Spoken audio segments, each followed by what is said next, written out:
ಹುಡುಗರು ಏನು ಕೇಳ್ತಾರಲ್ಲ ಕೂಡ ನೀವು ಹಂತವಾಗಿ ಮಾಡ್ತಾರೆ ಒಂದೊಂದು ಸಬ್ಜೆಕ್ಟ್.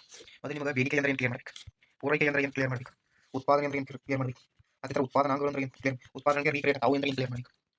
ಮತ್ತು ಗಿರಿಮುಖ ಶಿಮಾತ ತುಷ್ಟುಗಳಿಗೆ ಅಪ್ಲೈ ಮಾಡಿ ಅಡಮ್ಸ್ ಕ್ಲಿಯರ್ ಮಾಡಬೇಕು. ಅಲ್ಫ್ರೆಂಡ್ ಭಾಷೆ ಬರ್ತಾನೆ, ಅಲ್ಫ್ರೆಂಡ್ ಭಾಷೆ ಕ್ಲಿಯರ್ ಮಾಡಬೇಕು. ಲಿಯೋನೆಲ್ ರಾಬಿನ್ಸನ್ ಕ್ಲಿಯರ್ ಮಾಡಬೇಕು. ಅದಕ್ಕೆಲ್ಲ ಕೇಮ್ಸ್ ಬರ್ತಾನೆ, ಕೇಮ್ಸ್ ವೆರಿ ಇಂಪಾರ್ಟೆಂಟ್. ಕೇಮ್ಸ್ ಬರ್ತಾನೆ, ಕೇಮ್ಸ್ ಅಂದ್ರೆ ಏನು ಕ್ಲಿಯರ್ ಮಾಡಬೇಕು. ಇಷ್ಟೆಲ್ಲ ಕ್ಲಿಯರ್ ಮಾಡಬೇಕು. 1969 ನೋಬೆಲ್ ಈ ಸಲ ನೋಬೆಲ್ ಯಾರು ಕೊಡ್ತಾರೆ, ಹೀಗೆ ಎಲ್ಲ ಕ್ಲಿಯರ್ ಮಾಡ್ಕೊಂಡು ಎಕ್ಸಾಮ್ ನೋಡಿದ್ರೆ ಸ್ವಲ್ಪ ಏನಕ್ಕೆ ಟೈಮ್ ತಗೋತೀವಿ.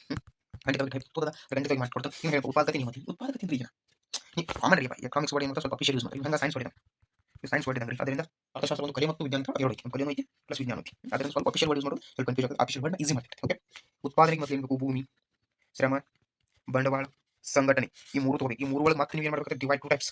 ಒಂದು ಪರ್ಮನೆಂಟ್, ಇನ್ನೊಂದು ಟೆಂಪ್ರವರಿ. ಅಂದ್ರೆ ಅಲ್ಪಾವಧಿ ಚೇಂಜ್ ಮಾಡಕ್ಕೆ ಯಾವ ಸಾಧ್ಯತೆ, ದೀರ್ಘಾವಧಿ ಚೇಂಜ್ ಮಾಡಕ್ಕೆ ಸಾಧ್ಯತೆ. ಇದು ಡಿವೈಡ್ ಆಗೋದು ಬರೋದು ಎಕನಾಮಿಕ್ ಡಿಸಿಪ್ಲಿನ್ ಬರೋದು. ನನಗೆ ಎಲ್ಲಿ ಟೈಮ್ ಸಿಗುತ್ತೆ ಅಂದ್ರೆ ಮೊದಲು ಕ್ಲಿಯರ್ ಮಾಡ್ತಾರೆ. ಈ ಬೇಡಿಕೆ ಅಂದ್ರೆ ಏನು, ಪೂರೈಕೆ ಅಂದ್ರೆ ಏನು, ಬೆಲೆಗೂ ಮತ್ತು ಬೇಡಿಕೆ ಪೂರೈಕೆ ಈ ಮೂರು ನಡುವೆ ಏನು ಸಂಬಂಧ, ಇದನ್ನು ತಿಳ್ಕೊಂಡ್ರೆ ನೀವು ಅರ್ಧ ಶಾಸ್ತ್ರ ತಿಳ್ಕೊಂಡು. ಇನ್ನೊಂದು ಅನುಭವ ಅನ್ನೋದು ಮೋಸ್ಟ್ ಇಂಪಾರ್ಟೆಂಟ್. ಅನುಭವ ಇದ್ರ ಒಂದು ಇಷ್ಟು ಈಸಿ ಕ್ವಶನ್, ಇಷ್ಟು ಚೀಸ್ ಕ್ವಶನ್, ಅದ್ಭುತ ಕ್ವಶನ್ ಅದನ್ನೆಲ್ಲ ಕೋರ್ ಮಾಡ್ತಾ ನೋಡ್ತಾ ಇರಿ. ನಿಮ್ಮ ಸ್ನೇಹಿತರು ಸೇರ್ ಮಾಡಿ.